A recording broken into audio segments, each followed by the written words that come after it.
does it mean when it says in the Bible, Hebrews 4:15, that Jesus was tempted like us in every point? இயேசு நம்மை போல எல்லா விதத்திலும் சோதிக்கப்பட்டார் என்று எபிரேயர் 4ஆம் அதிகாரம் 15ஆம் வசனத்திலே வாசிக்கிறோமே. அதனுடைய பொருள் என்ன? That means he faced every problem that you are facing. நீங்கள் சந்தித்துக் கொண்டிருக்கிற ஒவ்வொரு பிரச்சனையும் அவர் சந்தித்தார் இயேசு. But he overcame it. ஆனால் அவர் அவைகளை மேற்கொண்டார். God did not send his son into the world and protect him from all the problems that people face. தேவன் தம்முடைய குமாரனை இந்த பூமிக்கு அனுப்பி எல்லா பிரச்சனைகளும் முன் அவரை தொடாதபடிக்கு தேவன் அவரை காக்கவில்லை. The devil attacked him. பிசாசு அவரை தாக்கினார். With what? எதன் நிமித்தமாய்? With the power of death. மரண வல்லமையோடு கூட இயேசுவை தாக்கினான். Do you think in Jesus' home there were no problems? இயேசுனுடைய குடும்பத்திலே பிரச்சனையே இல்லை என்று நீங்கள் சொல்லுகிறீர்களா? I'm sure there were many problems. अनेक பிரச்சனைகள் இயேசு வாழ்ந்த குடும்பத்தில் இருந்திருக்கும். Just like in your home. உங்களுடைய குடும்பத்தை போலவே. There were 7 children in that home. அந்த குடும்பத்தில் 7 பிள்ளைகள் இருந்தார்கள். Joseph and Mary had 7 children and Jesus was the eldest. யோசேப்புக்கும் மரியாளுக்கும் 7 பிள்ளைகள் இருந்தார்கள். இயேசு தான் மூத்த மகனாய் இருந்தார். And it was a small house. அது ஒரு சிறு வீடாய் குடும்பமாய் இருந்தது. Father and mother and 7 children. ஒரு சிறு வீட்டிலே தகப்பனும் தாயும் 7 பிள்ளைகளும் வாழ வேண்டியிருந்தது. And so many problems can come, just like in your home and mine. உங்களுடைய குடும்பத்திலே என்னுடைய குடும்பத்திலே வருவது போல அந்த குடும்பத்திலேயும் பல பிரச்சனைகள் வந்திருக்கலாம். But Jesus never sinned. ஆனால் இயேசு ஒரு காலம் பாவம் செய்யவில்லை. That means all these problems could not make any death come into him. அதனுடைய பொருள் என்னவென்றால் இந்த எல்லா பிரச்சனைகளும் அவருக்குள்ளே ஆவிக்குரிய மரணத்தை கொண்டு வர முடியவில்லை. Because there was within him the power of the Holy Spirit. ஏனென்றால் அவருக்குள்ளாக பரிசுத்த ஆவியானுடைய வல்லமை இருந்தது. Not just a message he heard in the meeting. ஏதோ கூட்டத்திலே கேட்ட செய்தி நிமித்தமாய் அல்ல. You see, you and I, we try to live by the strength of the message we heard in a meeting. நீங்களும் நானும் ஒரு கூட்டத்திலே கேட்ட செய்தியினுடைய பலனை வைத்து வாழ முயற்சிக்கிறோம். Yeah, that can keep you going for some time. கொஞ்ச காலத்துக்கு அது உங்கள் வாழ்க்கையை ஓட்டிச் செல்லலாம். For example, you hear a message now. இப்பொழுது இப்படி ஒரு செய்தியை கேட்கிறீர்கள். Say, oh, that's a good message. இது நல்ல ஒரு செய்தி. I must fight against sin. நான் பாவத்துக்கு விரோதமாய் போராட வேண்டும். And you are quite sincere. நீங்கள் அதிலே உண்மையுள்ளவர்களாயும் இருக்கிறீர்கள். But you are trying to overcome death with the words that you heard in a meeting. ஆனால் நீங்கள் கூட்டத்திலே கேட்ட வார்த்தையை வைத்து மரணத்தை மேற்கொள்வதற்கு முயற்சி செய்கிறீர்கள். That's how they did in the Old Testament. இப்படி தான் பழைய ஏற்பாட்டிலே நாம் வாசிக்கிறோம். They used to hear words in the temple. அங்கே தேவாலயத்திலே வார்த்தைகளை பிரசங்கிக்கப்படுகிறது. Moses came down from the mountain and gave them words. மோசே மலையிலிருந்து கீழே இறங்கி வந்து அவர்களுக்கு வார்த்தைகளை கொடுத்தான். He couldn't give them the Holy Spirit. மோசேயினாலே அவர்களுக்கு பரிசுத்த ஆவியானவரை கொடுக்க முடியவில்லை. வார்த்தைகளை தான் கொடுத்தான். Fear God. தேவனுக்கு பயப்படுங்கள். He'll punish you if you disobey him. நீ அவருக்கு கீழ்ப்படியாவிட்டால் அவர் உன்னை தண்டிப்பார் என்று மோசே சொன்னார். He will bless you if you obey him. அவருக்கு கீழ்ப்படிந்தால் உன்னை ஆசீர்வதிப்பார். Those are strong words. இவைகளெல்லாம் கடினமான வார்த்தைகள் தான். You read in Deuteronomy 28 very strong words like that. உபாகமம் 28ஆம் அதிகாரத்திலே மிகவும் கடினமான வார்த்தைகளை வாசிக்கிறீர்கள். You obey God, he'll make you rich. நீ தேவனுக்கு கீழ்ப்படிந்தால் அவர் உன்னை ஐஸ்வரியனாய் மாற்றுவார். You don't obey God, he'll punish you with sickness and madness and things like that. நீ தேவனுக்கு கீழ்ப்படியாவிட்டால் உனக்கு வியாதி வரும், பைத்தியம் பிடிக்கும் என்று சொல்கிறார். So with those words, with the help of those words, they tried to overcome the devil. ஆகவே இந்த வார்த்தைகளுடைய உதவியை வைத்துக்கொண்டு அவர் பிசாசை மேற்கொள்ள முயற்சித்தார்கள். And you read in the Old Testament history of Israel in the book of Kings and Chronicles. ராஜாக்கள் நாளாகமங்கள் புத்தகத்திலே நீங்கள் இஸ்ரவேலுடைய சரித்திரத்தை வாசிக்கிறீர்கள். Have you read their story in those books? அந்த புத்தகங்களிலே இஸ்ரவேல் மக்களுடைய சரித்திரத்தை வாசித்திருக்கிறீர்களா? Sometimes they were up. அவர்கள் மேலாக இருப்பார்கள். Most of the time they were down. பல நேரங்களிலே கீழே விழுந்து விடுவார்கள். Then some prophet would come. ஒரு திடீரென்று ஒரு தீர்க்கதரிசி வருவார். And he would pull them up like Elijah made everybody worship Jehovah. உடனே உற்சாகமடைந்து மேலே எழும்புவார்கள். எலியா அங்கே அவர்களை தேவனை ஆராதிக்க செய்தது போல. And then after him Elisha for a little while.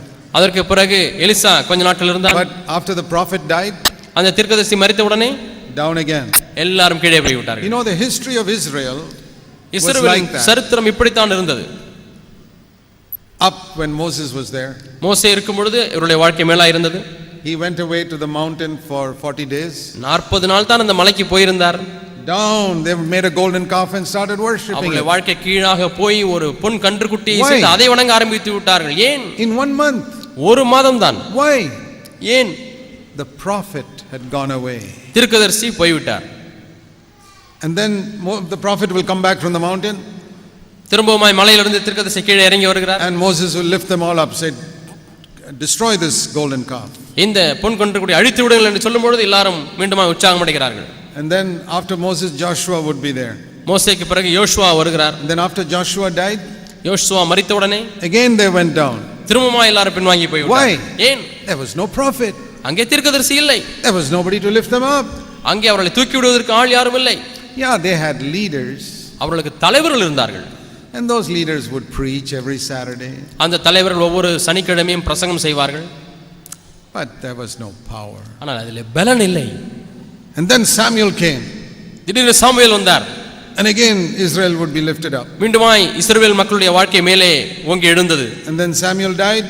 Samuel மரித்தான். Again they went down. மீண்டுமாய் கீழே போய் விட்டார்கள். And you read in the book of Samuel, Kings and Chronicles. Samuel, ராஜாக்கள், நாளாகமங்கள் புத்தகங்களை வாசிக்கிறீர்கள். It was always like this. எப்பொழுதுமே இப்படித்தான் இருந்தது. A prophet would come, they would come up. தீர்க்கதரிசி வரும்போது எல்லாருடைய வாழ்க்கையும் முன்னேறும். Go down.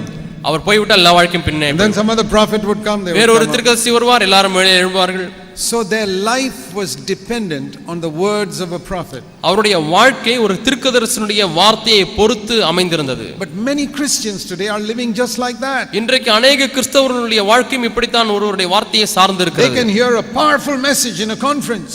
கான்ஃபரன்ஸ் கூட்டத்திலே வல்லமையான செய்தியை கேட்கிறார்கள். And they take it seriously. அவர்கள் சீரியஸாக தான் இருக்கிறார்கள். Then after some time, கொஞ்சம் காலங்கள் கழித்து that effect of those words go away. அந்த வார்த்தைகளுடைய அந்த வலிமையானது குறைகிறது. You know, when Jesus came, இயேசு வந்த பொழுது he said, I'm going to show you a new way. நான் ஒரு புது வழியை உங்களுக்கு காண்பிக்கிறேன் என்று சொன்னார். You are not going to be dependent on any prophet anymore. இனிமேலும் நீங்கள் உங்களுடைய வாழ்க்கை எந்த ஒரு தீர்க்கதரிசியையும் சார்ந்து இருக்காது. I'll give you prophets in the church. சபையிலே உங்களுக்கு தீர்க்கதரிசிகளை கொடுப்பேன். But you won't be dependent on them. ஆனால் நீங்கள் அவர்களை சார்ந்து இருக்க போவதில்லை. You are going to have a direct connection with the power. நீங்கள் அந்த சக்தியோடு கூட பலனோடு கூட நேரடியான தொடர்பு உங்களுக்கு இருக்க போகிறது. You see, we can say that a prophet is like a battery that runs a light. ஒரு மின் விளக்கை எரிய செய்கிற ஒரு பேட்டரியை போல ஒரு தீர்க்கதரிசி இருக்கிறார் என்று நாம் சொல்லலாம். So if the battery is there, light will burn. அந்த பேட்டரி இருக்கும்தோறும் அந்த மின் விளக்கு எரியும். You know, like in a torch light. Torch லைட்டை போல. When the battery is gone, there's no light. Battery charge தீர்ந்து போய்விட்டது என்று சொன்னால் டார்ச் ஒளி அடிக்காது. That's how it is with us. இப்படித்தான் நம்முடைய வாழ்க்கையிலும் இருக்கிறது. You can be charged in a meeting and then கூட்டத்திலே சக்தி ஏற்றப்படுகிறோம். And then the charge goes out, the battery torch is dead. அங்கே சக்தி தீர்ந்த உடனே அந்த மின் விளக்கானது அது மறைந்து விடுகிறது. Jesus said, I'll show you a better way. நான் ஒரு மேன்மையான வழியை உங்களுக்கு காண்பிக்கிறேன் என்று இயேசு சொன்னார். I'll give you a direct electric connection to the source of power. நான் இப்பொழுது நேரடியாக மின்சார சக்தியோடு கூட உங்களுக்கு ஒரு தொடர்பை கொடுக்கிறேன் என்று சொல்கிறார்.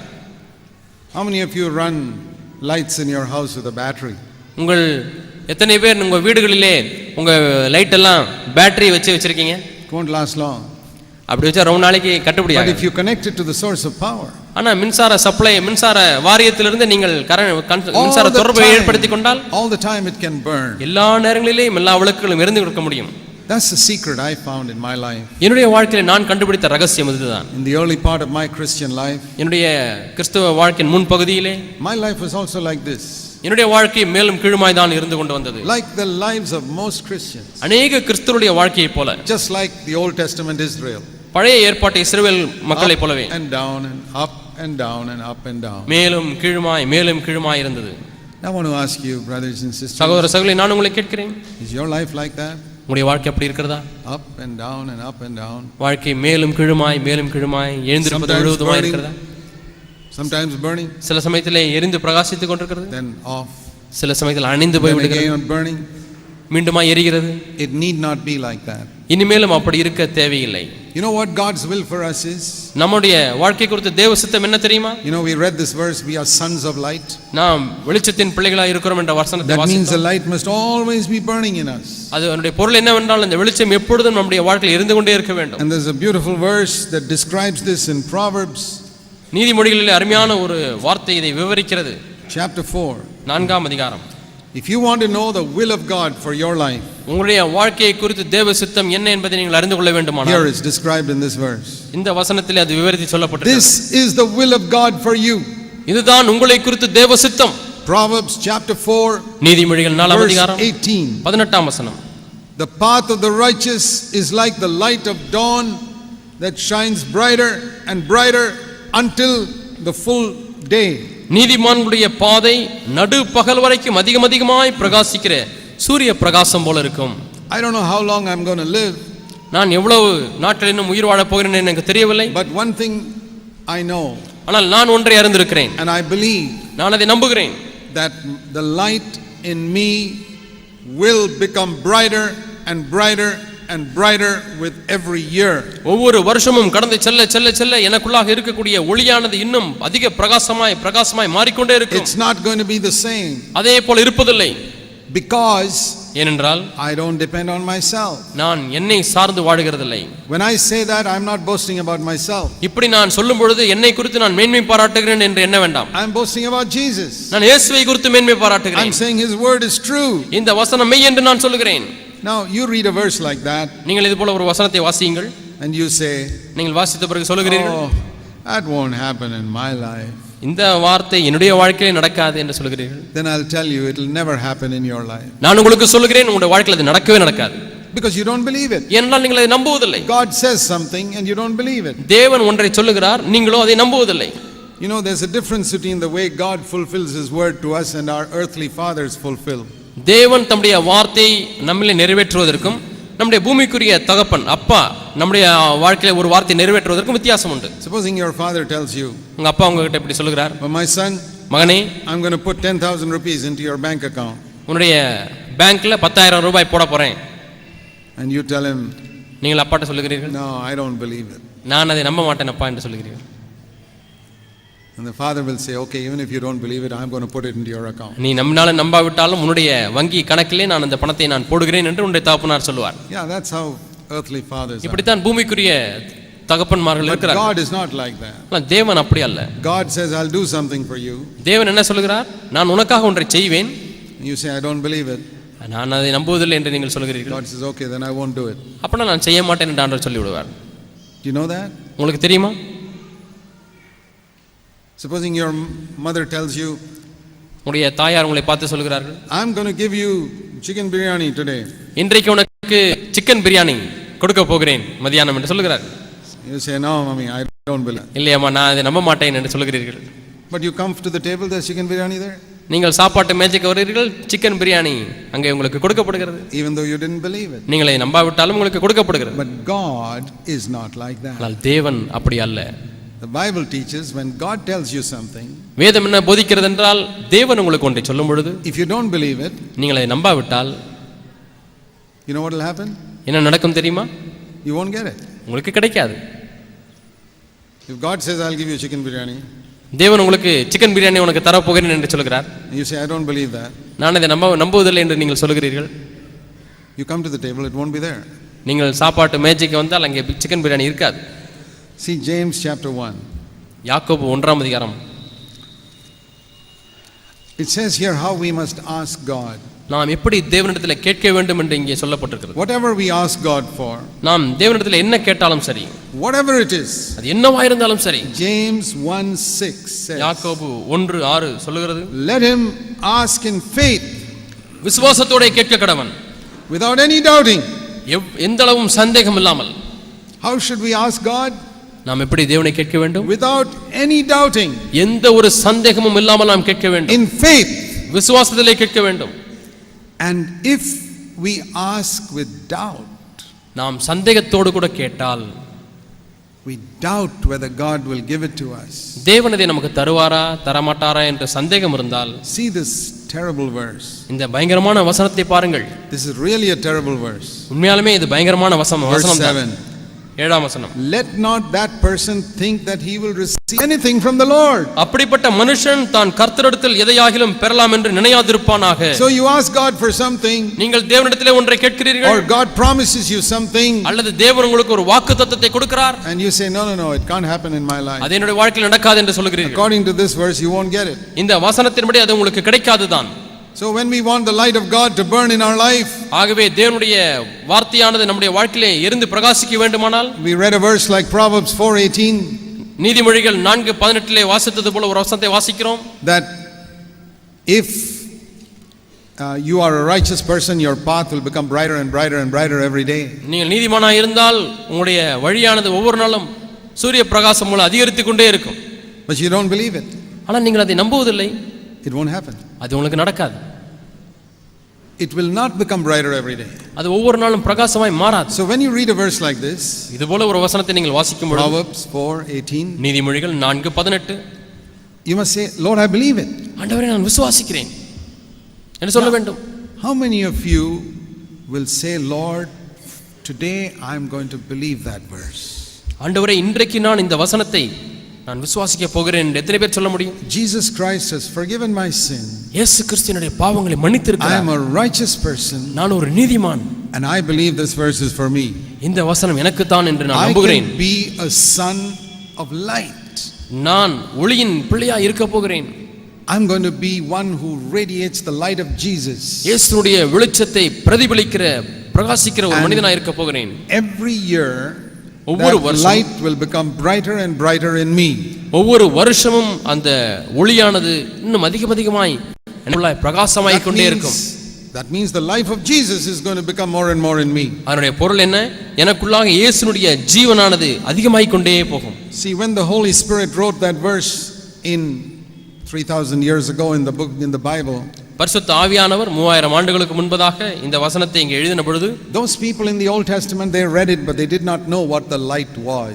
பழைய ஏற்பாட்டு மக்கள் இந்த வசனத்தை வாசித்தார்கள், ஆனால் அவர்களுக்கு இந்த ஒளி என்றால் என்ன என்று அவர்களுக்கு தெரியவில்லை. Today we know what that light is. நமக்கு இன்றைக்கு அந்த ஒளி என்றால் என்ன என்று தெரியும். We saw that in John 1:4. யோவான் 1:4 அதை பார்த்தோம். In him was life. அவருக்குள் ஜீவன் இருந்தது. And that life was the light of men. அந்த ஜீவன் மனுஷருக்கு ஒளியாய் இருந்தது. And that life is the light that is going to become brighter and brighter and brighter and brighter if we believe it. நாம் அதிலே அவர்களை விசுவாசிக்கும் பொழுது அந்த ஜீவன் தான் நம்முடைய உள்ளத்திலே இன்னும் அதிகமாய் பிரகாசித்துக் கொண்டே இருக்க போகிறது. I'm not any better than any of you. உங்களை காட்டிலும் நான் மேன்மையானவன் சிறந்தவன் அல்ல. You may think I am, but I tell you I am not. நீங்கள் வேண்டுமானால் எண்ணிக்கொள்ளலாம் நான் உங்களை விட சிறந்தவன் என்று. நான் உங்களுக்கு சொல்கிறேன், நான் உங்களை விட சிறந்தவன் அல்ல. God knows the truth. தேவன் சத்தியத்தை மெய்யை அறிந்திருக்கிறார். I am not better than any of you sitting here. இங்கே உட்கார்ந்திருக்கிற உங்களிலே யாரை காட்டிலும் நான் சிறந்தவன் அல்ல. I'm not trying to be humble, I'm just speaking the truth. நான் ஏதோ தாழ்மையா இருப்பது போல நான் பேசவில்லை, ஆனால் நான் சத்தியத்தை பேசுகிறேன். The truth is I am not better than you. உண்மை என்னவென்றால் உங்களை காட்டிலும் நான் மேன்மையானவன் அல்ல. But there is one difference. ஆனால் ஒரு வித்தியாசம் உண்டு. When I read this verse, I say, Lord, I believe it. இது போல ஒரு வசனத்தை நான் வாசிக்கும் பொழுது ஆண்டவரே இதை நான் நம்புகிறேன் என்று நான் சொல்கிறேன். I believe that you will make the light brighter and brighter in me. என்னிலே இந்த வெளிச்சத்தை ஆண்டவரே இன்னும் அதிகமாய் பிரகாசிக்க செய்ய முடியும் என்று விசுவாசிக்கிறேன். And that will make a difference between me and you. இந்த காரியம் தான் உங்களுக்கும் எனக்கும் உள்ள வித்தியாசத்தை உண்டு பண்ணுகிறது. So what is it that makes the difference? ஆகவே வித்தியாசத்தை எது உண்டாக்குகிறது?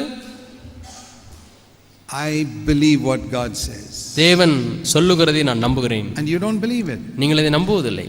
You say, no, it won't happen in me. இல்லை என்னுடைய வாழ்க்கையில எல்லாம் இப்படி எல்லாம் நடக்காது என்று சொல்லுகிறீர்கள். You know, right from the beginning of the Bible, வேதத்தின் ஆரம்பத்திலிருந்து God wanted to see if man will believe his word. மனிதன் இந்த வசனத்தை நம்புவான் என்று தேவன் பார்க்க விரும்புகிறார். Why was God so happy with Abraham? ஏன் ஆபிரகாமை குறித்து தேவன் சந்தோஷமுள்ளவராய் இருந்தார்? Because when God told him at the age of 100 that he's going to have a son, 100 வயதிலே உனக்கு ஒரு பிள்ளை பிறக்கும் என்று சொன்ன பொழுது he believed it. அவன் அதை நம்பினான்.